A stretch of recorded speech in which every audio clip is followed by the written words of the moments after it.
Hey guys, today I want to talk about expat mistakes and why we can use them as a learning experience. You know, a lot of guys come over here and I've seen people over here with like really bad anxiety because a lot of things, you try to help them, they don't listen to it, whatever. But also like financial issues, things like that with the banking. People lose their cool with a lot of things, let's just put it that way. You try to help them, they don't listen. And some people are stuck in their own ways, so you just have to let them learn their own lesson and let them experience it on their own. And then they learn, okay, I can't do it that way. Steve was right. You know, and it takes, some people are just like that. They're built like that. Unfortunately, there's nothing I can do about that. I tell them, and they say, well, no. I know I can get this done this way, you know? And it's like, no, you can't. You think you can, but you can't. It just doesn't work that way all the time. So anyway, when you're over here, learn from your mistakes. Don't keep doing the same mistake over again, thinking it's going to change over here. You know, there's an old saying, something about that. I can't remember what it is.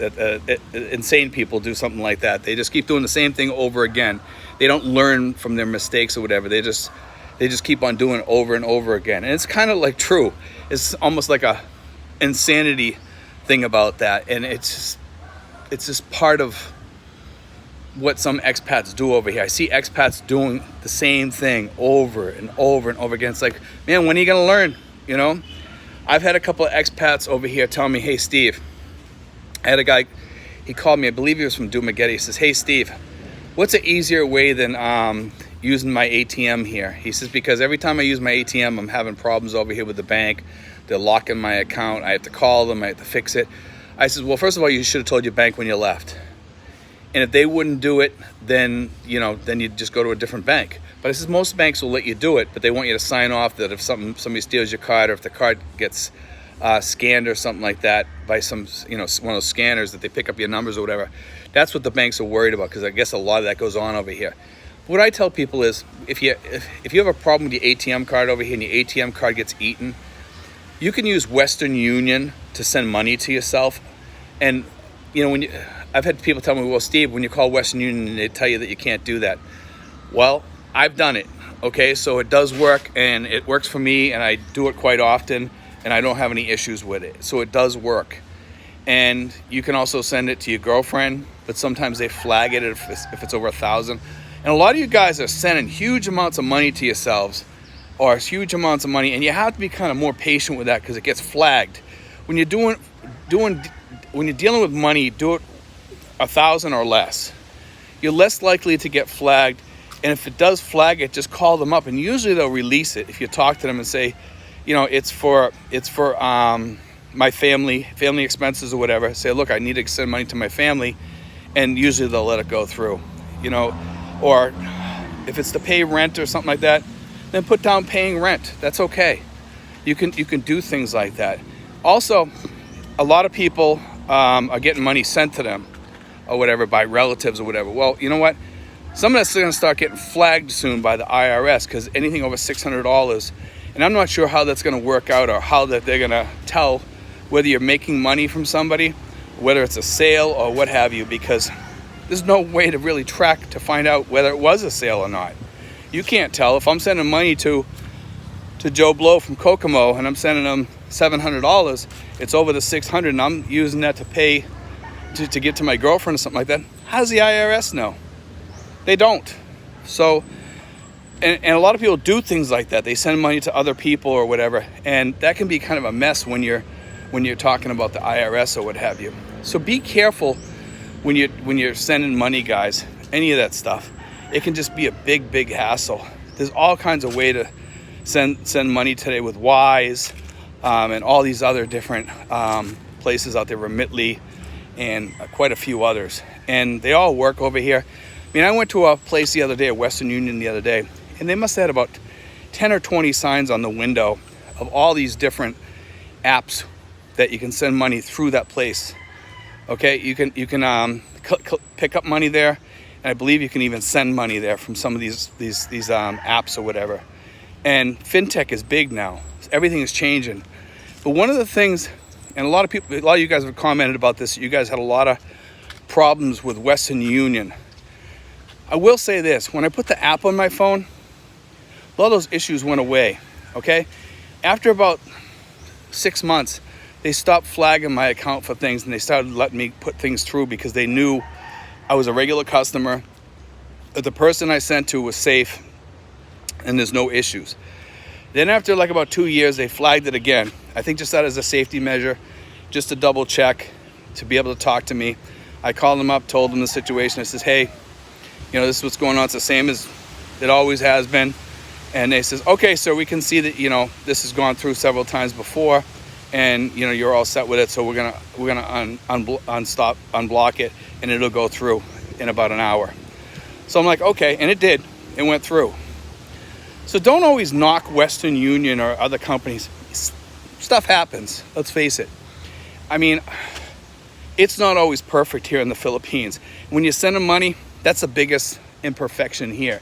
Because a lot of people here say, well, Steve, I'm always having problems sending money. I'm always having problems with my ATM, or I'm always having problems with this. I don't have those problems because I went to the bank and I took care of those issues. And when I do have problems with waiting to get my ATM card or something like that, you know what? I use Western Union and ship myself some money. Or I ship some money to my girlfriend because I ship money to her all the time, to her account. So I can ship money right to her account. I don't need an ATM card. If I lost my ATM card tomorrow, I'd be fine. Would I have an extra backup? Yes, I would, because I could pay off a credit card and use that credit card or whatever to do whatever I need to do. I could pay off bills at the supermarket with my credit card. The credit card is accepted at Walmart. I've used it before to buy food there. Not an issue. So, I mean, there are more ways to, deal with money than what you think. I don't recommend borrowing money from a credit card. Not a good idea, and then pay it off monthly. I have seen people do that. I think that's a really bad way to, send money, because of the fees incurred are quite large, and you just don't want to lose that kind of money. It's crazy sending money like that. But, for you guys that are worried, just look at all the fintech around you, and usually you can figure out a way to send it. And like I said, Western Union is one of those ways you can send it if you use the app. The app is very simple to use. You just need to put the codes in. The problem is this. A lot of the older guys that are coming over here, they're not really good with stuff like that. They don't know how to do the paperwork to get all this stuff to work on your on the Western Union app, or they don't know how to do transfers at banks. They call me up all the time asking me, and it's like, you really got to go to your bank to ask this, because that's the one who you're going to be working with. They're talking about doing money transfers, and I says, you can do money transfers also through Western Union, as long as you got all the codes and stuff. And they say, well, Steve, I don't know how to do that. It's like, and a lot of times, I can't babysit people to help them get their money through. I can only tell you on these vlogs what I do, and you got to kind of figure out the rest. It's pretty easy, and if you can't figure that out, you know what? Maybe the Philippines might not be the place for you. And I can honestly tell you, if you're not good with fintech, financial tech, if you're not good with apps on your phone, if you're not good with apps at all, it's going to be a bitch living over here in the Philippines. And I'm not saying that to be mean. I'm not saying that to be nasty. I'm just saying it's going to be really, really rough on you as an older person, trying to get money all the time, fighting with your bank, possibly not having Magic Jack where you can call your bank, or not knowing how to use Magic Jack or Magic app, or not being able to use Skype to make phone calls back in the US. A lot of people are having problems where they don't know how to use this stuff, and it's just an absolute mess for these people, because they can't get their money. They have to call somebody back home. They didn't do a power of attorney, so they're screwed. And that's how some of the older people over here end up on the streets or what have you. So I just want to address that, guys, because I want you guys to be careful. I want you guys to be safe. I don't want to see anybody over here without being safe over here. I want everybody to be safe over here. God willing, everybody will be safe over here and smart. Keep a good head on your shoulders, eyes wide open. Watch what's going on around you. You'll be fine, okay? Learn how to use the fintech. Research things. You can go on YouTube And YouTube will answer 99% of your questions 99% of the time. I go on YouTube, I Google the I search the question on YouTube, and guess what? Usually it pops up. The other day I was trying to figure out how to fix a butane lighter. I don't smoke, I just use it for lighting the fire. But I have a butane one, the thing was broken, and it told me how to recharge it. Now it sounds like a simple thing to do, but I was having problems recharging the lighter because it wouldn't take it. And I went on there and it told me how to do it.